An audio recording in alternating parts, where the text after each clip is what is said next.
Gracias por continuar en sintonía de Central de Noticias al Amanecer. Vamos a hablar acerca del impacto económico del congestionamiento vehicular en nuestro país y para ello ya saludamos a nuestro invitado del día. Él es Ricardo Ayala, director del Comité Sectorial de Transporte de la Cámara de Comercio, a quien damos la bienvenida al set de Central de Noticias. Bienvenido. Gracias, buenos días. Bien, hablar del tema del tráfico vehicular en ocasiones es bastante complicado, sobre todo si hablamos del costo que esto viene a generar incluso para las empresas. Exactamente. Ahora yo quisiera pedirle unos segundos para hacer una solicitud que podría intentar evitar una tragedia. Mire, me refiero al redondel que está entre el edificio Holcim y Avianca. Al lado poniente hay un poste de la CEL. El llamado es al presidente de la CEL o a los directivos para que ese poste le repongan el tensor que rompió un automovilista y el poste ya se está inclinando más de 60 centímetros. Entonces lo que sigue es que el poste llegue a su nivel de fatiga, caiga sobre alguien y son 115.000 voltios. Va a ser una tragedia. Lo he intentado hacer por varios canales y no he podido. Así que muchas gracias por darme esta oportunidad. Ustedes hicieron la gestión a través de la Cámara de Comercio. Yo soy miembro del Comité de Transporte y Logística que asesora a la Junta Directiva de la Cámara en carácter de voluntarios. Pero lo que yo planteo aquí es mi opinión personal. No está ligado ni con el comité ni con la Cámara. Ahora, para conocer un problema, yo creo que hay que conocer sus causas primero. Y permítame hacer un resumen muy rápido de las causas que nos llevan al atasco vehicular, cuyo costo económico vamos a discutir. Mire, en primer lugar, tenemos un nivel de sobrepoblación que nos negamos a aceptar, porque nosotros mismos somos parte de ese problema. El Salvador tiene más o menos 380 habitantes por kilómetro cuadrado y está duplicando su población cada 26 años. Dentro de El Salvador está el área metropolitana de San Salvador, que solo representa el 2.8% del territorio nacional, pero tiene el 30% o un poquito más de la población total del país. Esa es una concentración humana que genera problemas. Dentro del área metropolitana de San Salvador está el municipio de San Salvador, que está ya saturado. Ya no se puede construir más en el municipio. Para hacer nuevos edificios hay que tumbar casas. Y tiene un crecimiento que cada 18 años se duplica. El área metropolitana se duplica cada 11 años. Con ese crecimiento poblacional, ningún país del mundo, por rico que sea, puede evitar los problemas que genera la sobrepoblación. En especial la violencia, la carencia de recursos. Ya no tenemos agua, no tenemos espacio. Hasta el aire en el centro de San Salvador es completamente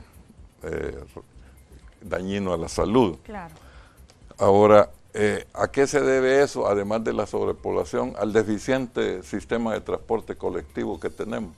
Usted no me lo va a creer, pero se lo podría yo jurar que fue diseñado en 1934, hace 83 años, cuando la ciudad de San Salvador era otra. Todo estaba en el centro. Entonces el sistema de transporte sigue bajo el esquema de llevar toda la gente al centro. Y eso es uno de los problemas que nos está dando tanta dificultad. El otro es que hay buses urbanos con propietarios individuales. Eso es un absurdo. Técnicamente eso está descartado en todos los países. Cuando se habla de una caja única, ¿no? No, hay mil y pico cajas únicas. Esa es una mentira piadosa de la caja única. No funciona. Cada quien vela por sus intereses personales y los buses andan en la forma que lo vemos andar, corriendo, atropellando gente, etcétera, etcétera, etcétera. Otra de las causas que nos lleva al problema es la falta de planificación social y económica. En todo sentido, no hay control del tráfico, no hay gente que maneje eso conociendo el problema. Y luego, lo que más me preocupa es que las soluciones viales que se están aplicando no son las mejores. Carecen de fallas y hace falta señalización, programación, etcétera, etcétera, etcétera. Ahora, yendo directamente al punto que usted me ha requerido del impacto económico, déjeme hacerle una historia de esto.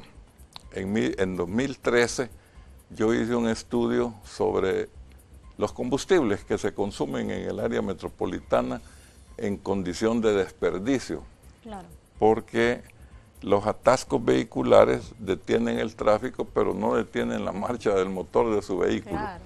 Entonces eso genera algunos problemas. En aquel momento solo habían 279,000 vehículos. Hoy nos acercamos al 500,000 en el área metropolitana. Llegamos a 1.700.000. A nivel nacional.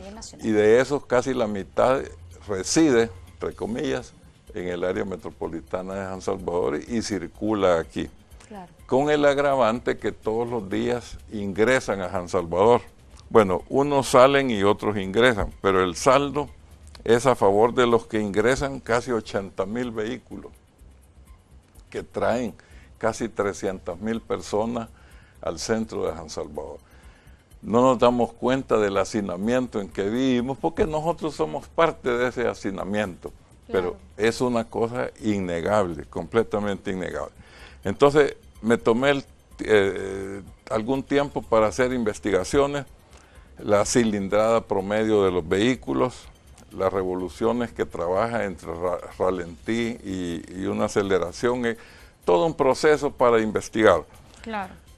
Eso me llevó a que desperdiciamos 8,750 y tantos galones por minuto en el área metropolitana de San Salvador. Debo decirle que yo mismo fui sorprendido de esta información. La revisé exhaustivamente, la discutí con algunos colegas y definitivamente es cierta, es verídica. Sí.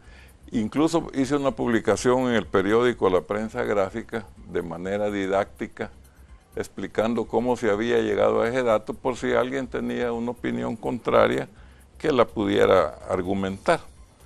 En aquel momento la gasolina estaba un poquito más cara que ahora, creo que el promedio era 3.40, y lo que significaba al año en los combustibles perdidos tenía un valor a nivel de bomba de 1.446 millones de dólares. Esa es una fortuna. Sí, claro. Fíjese que El Salvador importa al año 350 millones de los diversos combustibles que consumimos. De esos, 97 millones son desperdiciados. Solo en el área metropolitana de San Salvador. No le hablo de otro sitio porque es el único que yo conozco y el único que estudié.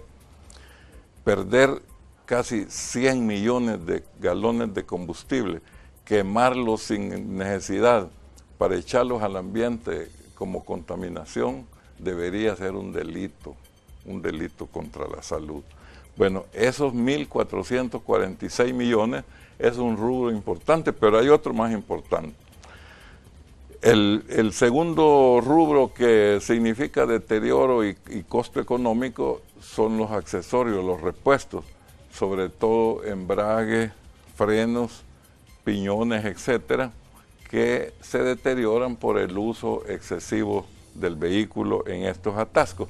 Eso representa más o menos 33 millones de dólares al año, que no parece significativo, pero tiene otras connotaciones que no habría tiempo de analizar. El tercer rubro sería la depreciación de los vehículos. Claro. No es lo mismo que usted recorra 100 kilómetros en hora y media a que recorra 100 kilómetros en 4 o 5 horas. El tiempo motor es un factor que envejece el vehículo, lo deteriora, lo deprecia. Eso está considerado según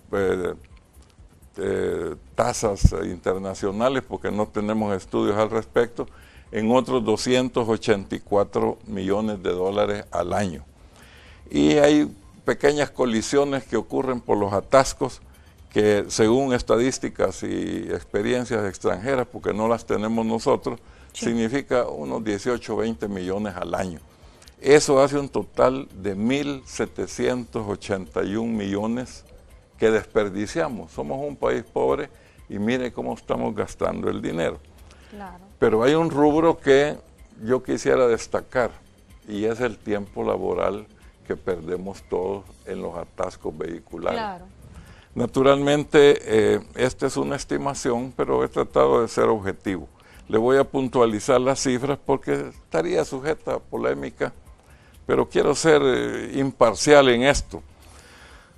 He tomado 1.830.000 personas que se movilizan en el área metropolitana. Yo solo me estoy refiriendo al área metropolitana de San Salvador. Okay, perfecto. Entonces, 1.830.000 personas. La gente que va en bus pierde más de 2 horas. La gente que va en su auto propio pierde por lo menos 1 hora, 48 minutos, algo así. Claro. Entonces, en promedio, todos perdemos 1 hora 1.23 horas al día en movilizarnos. Tiempo perdido, no hablo del tiempo necesario para movilizarnos, solamente del tiempo perdido. O sea, son 74 minutos perdidos. Y vamos a suponer que el salario promedio de las personas equivale a 2.2 veces el salario mínimo, o sea, 3.65 dólares la hora. Si tomamos el tiempo en horas que pierden las personas, son 2.275.000 horas al día, horas hombre. Y suponemos en el año 258 días laborales. Y a 3.65 la hora, eso genera una pérdida teórica, discutible, pero real, sí, de 2.143 millones de dólares que nos cuesta el atasco en tiempo laboral perdido. Y esto tiene otras connotaciones mucho más serias. Fíjese, yo tengo una pequeña empresa de construcción y mis obreros me pidieron, entrábamos a las 7 de la mañana. Un buen día me dijeron, mire, empecemos a las 7:30. Está bien. Pero tiempo después, 3 o 4 meses más tarde, me dicen, mire, empecemos a las 8. Ay, ¿por qué? ¿Por qué tan tarde? Es que fíjese que para estar aquí a las 7:30 tenemos que salir de la casa a las 4:30 de la mañana. Claro, factor tiempo. Me llamó la atención eso. ¿No? Nuestros hijos están dormidos. Claro. Y cuando regresamos son las 8 de la noche, nuestros hijos, no vemos a los hijos. Me pareció tan lógico y empecé a investigar qué era lo que pasaba. Y eso me ha llevado a estos datos que le estoy citando. Son un poco aburridos y difíciles de plantear en un estudio de televisión. Esto se discute más que todo en el aula universitaria. Pero ya que usted me ha dado la oportunidad de exponerlo al pueblo, claro que sí. Son datos importantes, porque así nosotros sacamos un estimado, del tiempo perdido, porque realmente los costos de la congestión vehicular, generalmente quienes lo pagan son los salvadoreños. ¿Por qué digo esto? Estaba leyendo hace ya algunos días el informe que presentó el Banco Interamericano, y es precisamente acerca del tema de la congestión, y es que no solamente se vive en nuestro país, en Latinoamérica ya es un factor común, un factor dominante, incluso para el tema del transporte público, porque esta congestión viene a generar incluso el alza en los pasajes, que es lo que hemos tenido años anteriores. Se recuerda usted de que subieron tajantemente los precios de los combustibles, de pronto bajaron, pero los precios de las unidades de transporte sí se mantuvieron. Esto debido también a la carga vehicular y el costo de combustible que esto genera en las unidades.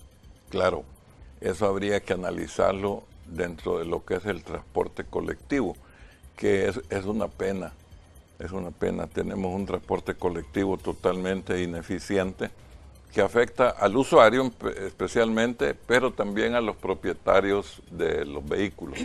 Ellos deberían de tener un poquito más de utilidades y mejorar el servicio. Claro. Volviendo al tema, fíjese que solo en tiempo perdido desperdiciamos 2.140 y pico de millones de dólares al año, que podríamos usarlo en otra forma. Y como usted bien lo dice, estos costos se acumulan en el valor del precio de los productos que paga el pueblo y encarece la vida. O sea, todo lo que le he mencionado tiene un monto de 4.000 y pico de millones de dólares que desperdiciamos y echamos al aire, al humo, a la contaminación. Y fíjese que hay un rubro más que yo no puedo manejar, que es el daño a la salud de los que vivimos en el área metropolitana de San Salvador. Claro. El Hospital Bloom está lleno de niños con problemas de sistema respiratorio que luego se complican hasta cáncer a los pulmones. Y el Hospital Rosales, por supuesto, también está lleno de gente con problemas respiratorios. Se debe a la mala calidad del aire. Yo le podría citar cifras del contenido de monóxido de carbono, de azufre que hay en el centro de San Salvador. Y aquí quisiera hacer un llamado al gobierno y a quien corresponda para que tengamos un poquito de consideración al pueblo. Fíjese que en Europa el límite máximo del contenido de azufre en el aceite diésel, que es un combustible muy usado, es de 12 partes por millón. 12 partes por millón. En Estados Unidos es de 30 y se recomienda que no pase de 50 partes por millón para que no sea tóxico para la población. Claro. En El Salvador lo normal es que el aceite diésel tenga 5.000 partes por millón de partículas de azufre, lo cual ya... Este es el bajo en azufre, exacto, que se está comercializando actualmente. Exacto, 5.000. Y un amigo que trabaja en algo de eso, porque es muy difícil medir en un laboratorio el contenido de azufre, me asegura que algunas empresas importan combustible diésel con 12.000 y 13.000 partes por millón. O sea, eso es un atentado. Claro, y es algo que incluso se encuentra en discusión en este momento, tomando en cuenta lo que dijo el Ministerio de Economía, y esto con respecto a lo que cuesta más o cuesta menos en nuestro país, el diésel bajo en azufre, el diésel normal que se comercializa en nuestro país, y es que la diferencia es bastante mínima, únicamente son 11 centavos. ¿Qué le parece si hacemos una breve pausa y al regresar continuamos conversando? Usted manda.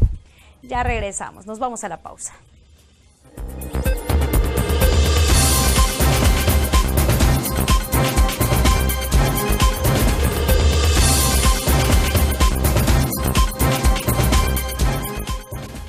Continuamos hablando acerca del impacto económico que genera el congestionamiento vehicular en nuestro país y continúa con nosotros Ricardo Ayala. Él es parte del Comité Sectorial de Transporte con quien continuamos conversando ese día y nos íbamos a la pausa comercial y hacíamos un comparativo de cómo funcionaba o por lo menos cómo se derivaba el transporte en nuestro país años anteriores, qué ocurre con el actual. También hablábamos acerca de las consecuencias que esto trae en la productividad de las empresas, el costo que tiene en la salud y el tema de las familias. Ahora es importante que hablemos acerca de soluciones o cómo reducir ese gasto que estamos teniendo los salvadoreños, que somos quienes recibimos ese impacto directo de los costos, de los precios de los combustibles y además de eso, del tema del tráfico. Bueno, hemos hecho una vista así muy rápida del problema económico que genera la movilidad dificultosa que tenemos y hay un rubro que mi esposa es médico y con ella platicamos a menudo de estos tipos de problemas, cómo repercuten en la salud de las personas. Y cuando usted está sometida a un congestionamiento matinal y vespertino, como los que aquí sufrimos, su salud física y su salud mental se ven afectadas. Eso es un imponderable que yo no puedo manejar, pero mi esposa sí está convencida de que eso causa enfermedades muy serias, de repercusiones posteriores muy costosas a la gente y especialmente a la gente joven que no lo percibe. Ahora, si hablamos de las medidas a tomar para corregir este problema, que no es de este gobierno, es histórico. Claro. El problema de la movilización es histórico y se va solucionando en la medida, o se va intentando solucionar en la medida que la demanda nos presiona. Y eso no debería ser así. Yo he vivido en Alemania, donde se pasa estudiando constantemente los problemas sociales. Claro. Y se van tomando medidas antes de que los problemas hagan crisis. Aquí esperamos que se ocurra la crisis para empezar a buscar soluciones a los problemas. Yo le aseguro que en menos de 3 años, o en 3 años, el transporte se va a paralizar por las mañanas 1 hora y por las tardes otra hora, como ya ocurre en algunas otras ciudades del mundo. Allí nomás en San Juan de Puerto Rico, la gente anda libros para leer mientras están atascados. Nosotros todavía no hemos llegado a eso, pero estamos muy cerca. Y como el crecimiento del problema es exponencial, en corto tiempo vamos a llegar al desorden, al atasco, a la crisis, al problema inmanejable. Claro. Entonces voy a resumir brevemente lo que yo creo que deberían ser soluciones que, aunque no den efectos inmediatos, seguro que las dan a mediano y largo plazo.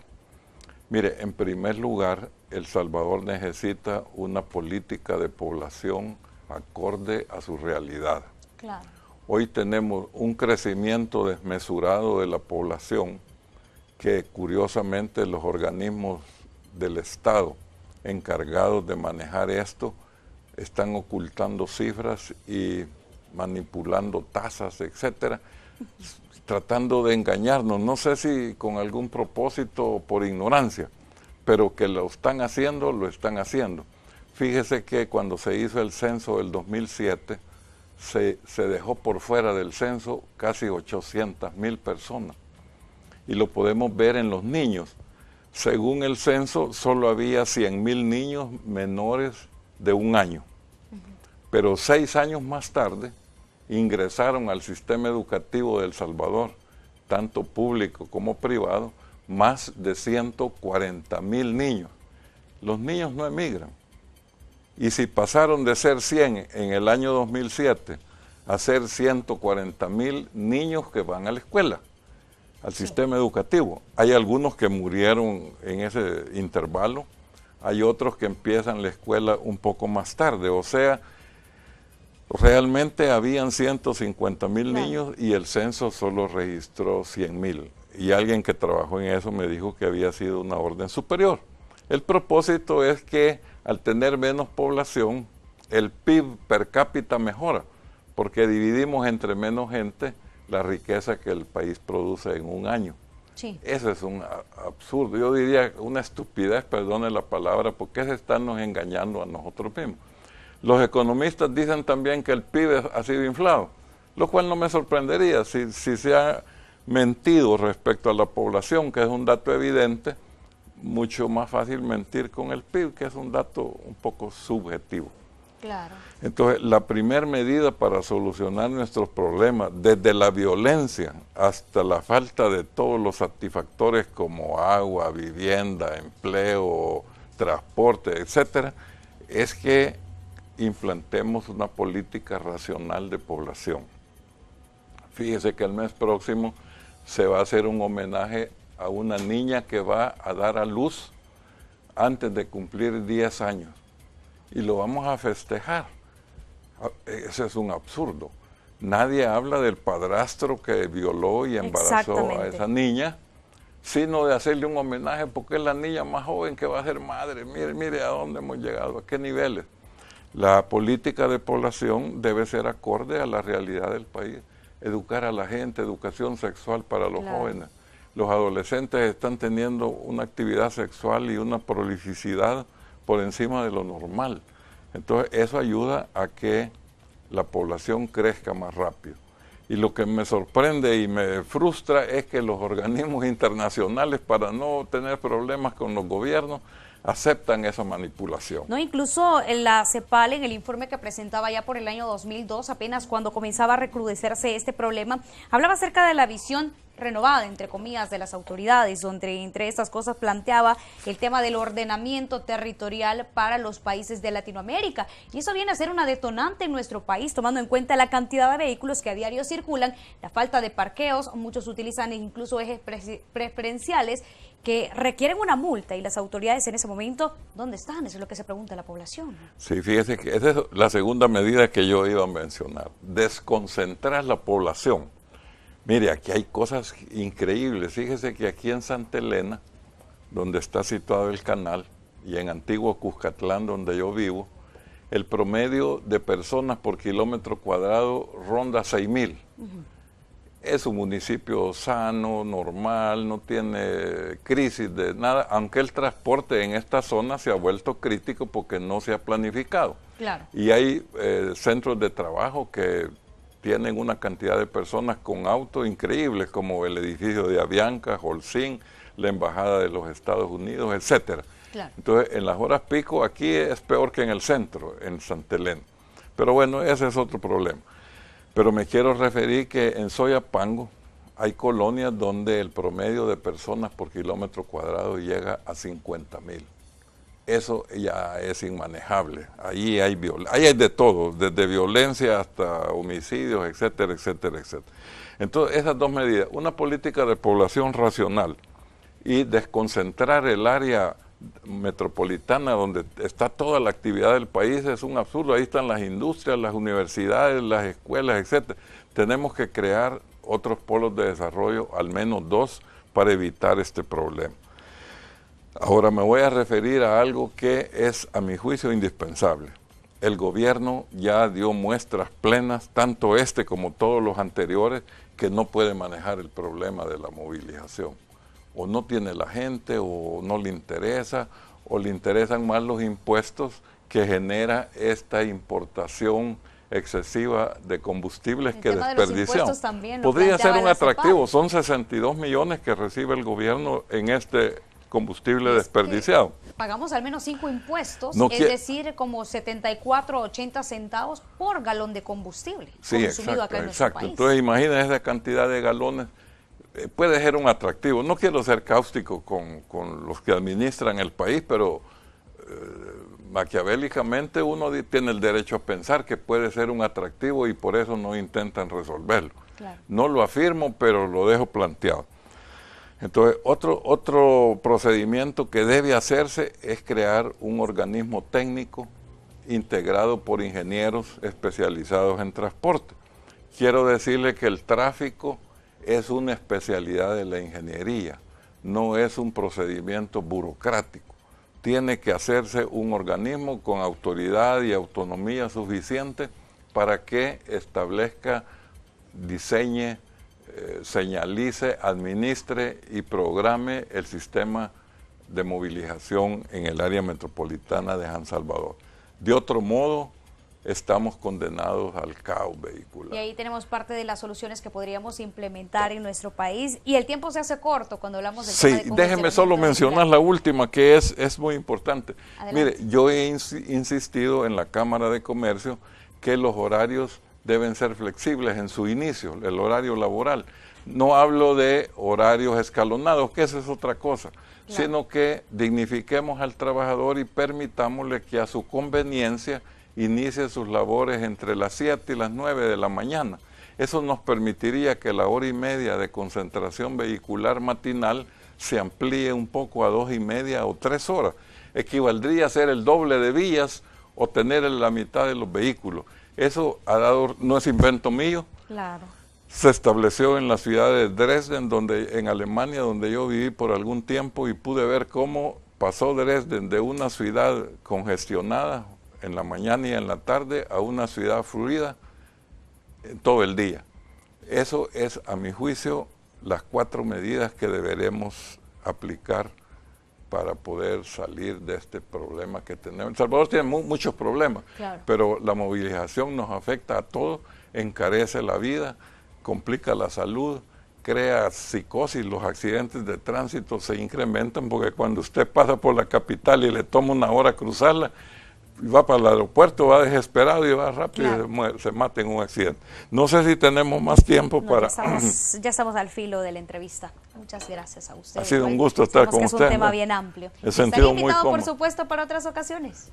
Claro, me tiene a la orden. Gracias. Muchas gracias. Gracias por su visita, Ricardo Ayala. Él es del Comité Sectorial de Transporte. Nosotros con esa información hacemos una nueva pausa y regresamos.